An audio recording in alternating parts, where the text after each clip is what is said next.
دا ملک زمان صاحب حاجی زمان صاحب او ستاسو د ټولو د کور مې راغلي درنو قدرتانو مشرانو ملکانو صاحبانو سپین روبو دا همدا د لرې راغلي زه تاسو ته ټولو ته پخیر راغلی وایم په دې ضمن کې زه د ډاکټر شیر زمان صاحب طارق خان هم شکریه ادا کوم چې د هغوی په وساطت سره ملک صاحب زموږ سره رابطه وشوه او هغې نه پس هغوی تاسو سره رابطه وکړه او دا زموږ دپاره ډېر د خوشحالۍ او د عزت خبره ده چې نن دومره قابل قدر مشران د اردن نه دومره لرې راغلل او دلته موږ سره په دې ورځ باندې شمولیت اختیاري د شمولیت پروګرام خو به د روټۍ نه پس اخبار والا موږ نه دي راغوښتي اوس هغوی به وروسته راځي او زموږ دا خیال و چې مخکې ستاسو او زموږ د یو بل خبرې واورو او چې ستاسو څه په زړه کې چې هغه موږ ته معلوم شي د هغې نه پس به بیا پریس والا راشي او باضابطه شمولیت به په هغې کې اعلان وشي زه ډېر خوشحاله یم او خصوصا د کورمې ایجنسۍ سابقه ایجنسي سره زموږ یو خپله ذاتي یو دلچسپي ده او مینه ده ځکه چې حیات محمد خان شیرپور شهید د هغه د دې علاقې خلکو سره د کورمې مشرانو سره کشرانو سره هغه ډېره مینه کوله او د هغې په وجه ډېر ځایونو ته بجلي بوتلل دغه د خلکو خدمت کول دا هغه خپل فرض ګڼلو او په دې خپل مقصد کې هغه چې کومې هلې ځلې کولې په هغې کې شاید مخالفینو ته دا په هغوی باندې ښه نه لګېدل او د هغه شهادت هغه ته شهادت نصیب شو بهرحال مونږ هغې نه پس هم چې زه سیاست ته راغلم نو مونږ هم دا غوښتل چې د قبایلو سیمې څومره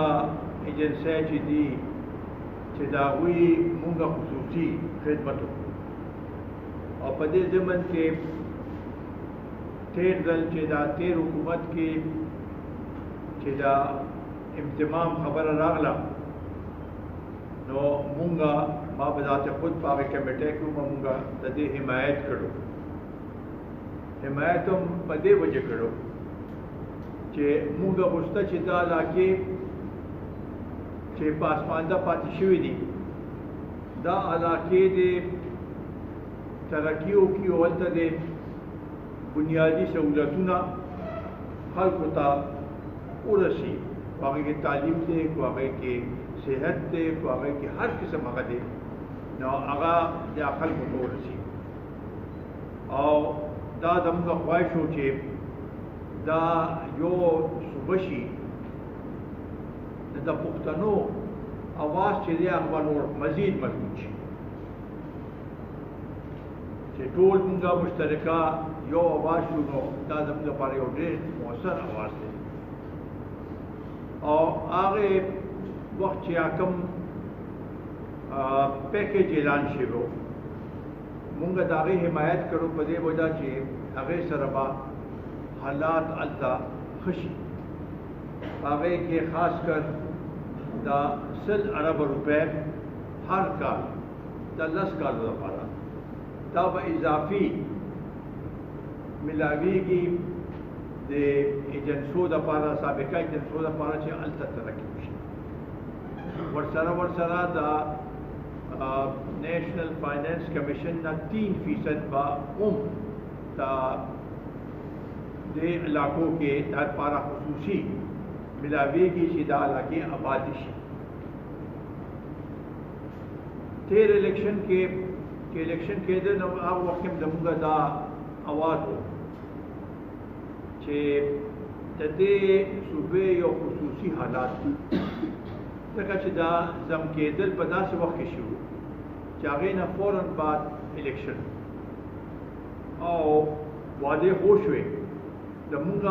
دا خواهش و چې دلته په دې صوبه کې خاص کر داسې حکومت راشي چې هغوی د قبایلو په رسم و رواج د هغوی چې څه مشکلات دي په هغې باندې پوهېږي او د هغې لپاره هلې ځلې وکړي چې دا کومې وعدې شوي دي چې هغه پوره شي. خو بدقسمتۍ نه هغه شانتې هغه وسایل چې دی هغه دا درېیم کال دی، هغه درېیم کال دی چې هغه وسایل هغه شانتې میلاو نه شو.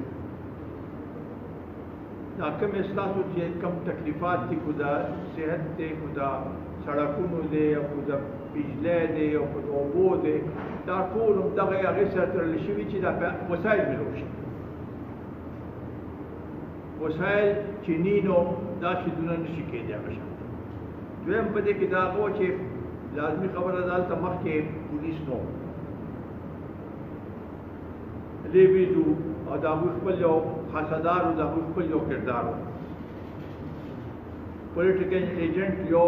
لوی بااثره شخصیت و، هغه د هغې علاقې بادشاه و. نو دا ټول تحلیلۍ راوستل دا آسان کار نه و. داسې دی کې په طریقې سره چې هغه ځای خاصداران لیوي چې هغه په دې پولیس کې هغه شي ضم شي او هغوی خپل یو کردار هماغه شانتې ادا کړي چې ستاسو دا قبایل او روایات باندې پوهېږي، د مختلف قومونو په هغې باندې هغې پوهېږي او هغه شانتې دی دا مخکې ولاړ شي. په هغې لپاره مونږ تګ و دو کوو. خو بهرحال مونږ بارها همدې لپاره آواز وکړو چې دا وسایل دې راشي او دا علاقې دې آبادې شي. خو دا وسایل نی نو دا علاقې آبادې نه شي. دې نه مخکې چې ستاسو به قومي اسمبلۍ ته ممبر راغلل، هغه به هلته خبرې خو کولی شوې خو قانون سازي یې نه شوه کولی د خپل علاقې لپاره. هغه سره د اختیار نه و. اختیار صدر صاحب سره و، گورنر سره و او بیا ډیپټي پي اے سره. دې نه علاوه بل چا سره اختیار نه و. زموږ همدا غوښته چې یو خو دا مرکز کې چې کوم ممبران دي چې هغوی هلته ستاسو لپاره قانون سازي کولی شي، ستاسو اواز صحیح مؤثر طریقې سره اوچت شي. دویم دا چې په صوبایي اسمبلۍ کې تاسو ته نمایندګي میلاو شي چې د صوبې سره چې کوم شیزونه تړلي شوي دي چې هغوی هغه شانتې ستاسو لپاره اواز اوچت. دا دوه ډېر اهم هغه و چې په دې کې مونږ غوښته چې دا په صحیح معنو کې دا دې چې انضمام وشي، د دې فایده عوامو ته ورسي او ورسره د پولیټیکل ایجنټ هغه اختیارات چې دی هغه خو منتقل شو ډي سي ته، خو چې هغه داسې دي چې د عوامو خدمت کوي، خادم یې د عوامو، دا نه چې د هغې علاقې بادشاهي. دا ټول هغه دې سره تړل شوي دي او دا انشاءالله تعالی زموږ دا مشن دی چې د قبایلو چې کوم مشکلات او مسایل دي دا زموږ مسلې دي او ستاسو راتلل زموږ دپاره په دې لحاظ سره په دې خوشحاله یو زموږ زړه لوی شو چې ستاسو مونږ باندې اعتماد وکړو. انشاءالله تعالی زموږ به هلې ځلې ورځ او شپه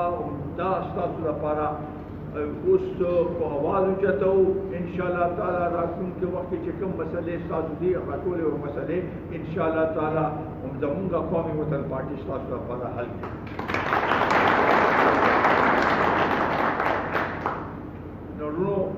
دا تسلی ساتي ستاسو د ملک صاحب په وساتت سره د ټول ملکان صاحبان دلته راغلي دي او زموږ عزت افزایي کړې ده او دا ډېر لږ نه راغلي زه ستاسو په دې شکریه ادا کوم انشاءالله نورې خبرې به په پریس کانفرنس کې کوو خو دا زموږ تاسو سره هغه ده چې انشاءالله اوس به زموږ د صوبایي کابینې ملګري په ملته درځي او هلته به تاسو سره کینی او چې څه هغه یې شمولیتونه دا ټول هغه به تاسو سره کوي هلته به مواد اوچتئ ورسره زه به هم راځم خصوصي طور باندې چې هلته ستاسو مشکلات ووینو د هغې لپاره آواز اوچت کړو د هغې حل لپاره هغه وکړو نو انشاءالله تعالی دا زما امید دی چې ستاسو راتلو سره په نه صرف په کوټمې کې د دې اثرات په هر یو د قبایل هغه ډسټرکټونه چې دي کوم جوړ شوي دي اوس هغې ټولو باندې به دې اثر وي دا ستاسو یو لوی قدم دی او د دې لپاره موږ په دې خوشحاله یو چې تاسو د همره یو لوی قدم واخیسته او انشاءالله تعالی ستاسو په اعتماد باندې به انشاءالله تعالی پوره راکړو او ستاسو اعتماد ته به په هېڅ صورت کې ټیس نه رسو الله تعالی تاسو خوشحاله وساتي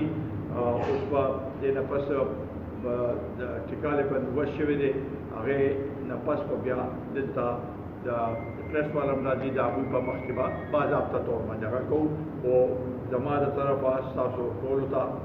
شکریه او ډېر خوشحاله شوم د کومې ستاسو دا استقبال کوم او خاص کر بیا د ډاکټر صاحب چې هغوی دا رابطه زموږ پیدا کړه د ملک صاحب او دا ټولو مشرانو انشاءالله تعالی ستاسو چې هلته لاړ شئ بیا به خپل کورونو کې نور مزید په دې کې اضافه کوئ او هلته به یو داسې بنیاد کېښودی شي چې دا به زموږ دپاره او د قومي وطن پارټۍ لپاره به یو مضبوط بنیاد وي او انشاءالله تعالی دا راتلونکي الیکشن کې به انشاءالله تعالی هلته نه قومي وطن پارټي مرفوع حصہ اخلي ډېره مهرباني